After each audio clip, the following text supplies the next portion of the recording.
Guys, narito ako sa loob ng aming garahe ngayon, kasalukuyan. Ito yung iko-content ko sa inyong mga kababayan ko. Magandang araw sa ating lahat. Kumusta po kayo mga OFW natin ng mga bayanang buhay around the world. Ito yung aming garahe. Vloggers din yan. Nagbablog ka rin, Fred? Vlog din yan. Ito yung aming mga security guard. Ito siya. Ito vlogger din ito, kabayan. Vloggers din yan. Sa YouTube ka o sa Facebook? Hindi. Sa Facebook. Facebook, ganda. Guys, ito yung aming mga iba pang mga taxi. Kasalukuyan narito ako. Ito yung i-share ko sa inyo mga kababayan ko. Ito yung i-content ko sa inyo sa umagang ito. Yan. Guys, yan ang unit ko, Eagle 37.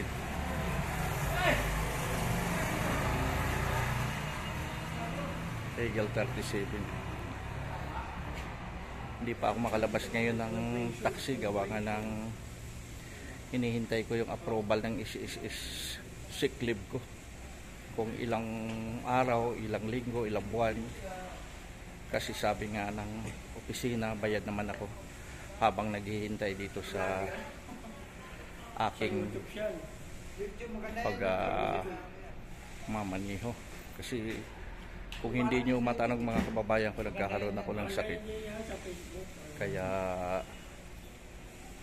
hinihintay ko yung approval ng sickness ko. Pero bago ko tapusin ang aking pagbablog, don't forget to subscribe my channel. Kung hindi labag sa kalooban nyo, subscribe nyo ako. Kung labag naman ito mga kababayan ko, like and share. Okay na yan kay PD Vlogs.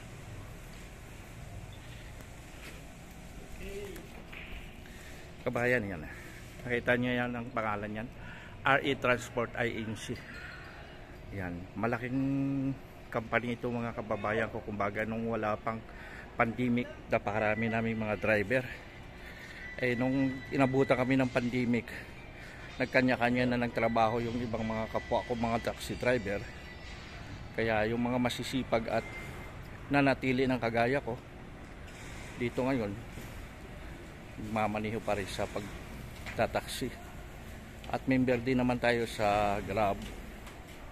Pero inuulit ko, hindi pa ako makalabas ngayon habang naghihintay pa ako ng approval ng sick leave ko. Ayan, mga kababayan ko. Kukunti na nga lang ang aming taxi ngayon. Dahil nga kukunti na lang din ng mga driver namin na pumapasok kasi nagkanya-kanya na sila ng hanap buhay. May mga Adcas, Move It, Joyride. Yan mga kababayan ko, mga motor. At iba pang mga hanap buhay. Pumapasok na sila kasi nagsimula nga yung pandemic, nag-iba na ang hanap buhay ng iba kong mga kapwa, mga taxi driver. Kaya ang plano nga ng aming company, lilipat pa kami ng iba pang opisina doon sa may location ng Quezon City Royal.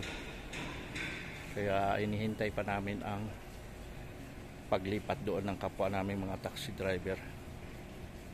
So mga kababayan ko, ang aking mga pagbablog, always ko naman sinasabi sa inyo na kung hindi labag sa kalooban nyo, subscribe nyo ako. Labag naman ito mga kababayan ko, like and share. Dahil napaka malaking bagay na yun bilang isang content creator at maliit na YouTube channel. Ang inyong lingkod, PD Vlogs. Maraming salamat sa lahat ng mga nag-subscribe. At kinokongratulate ko na ang sarili ko dahil nakuha ko na ang aking inaasam na silver button play o silver play button mga kababayan ko, 100,000 subscriber.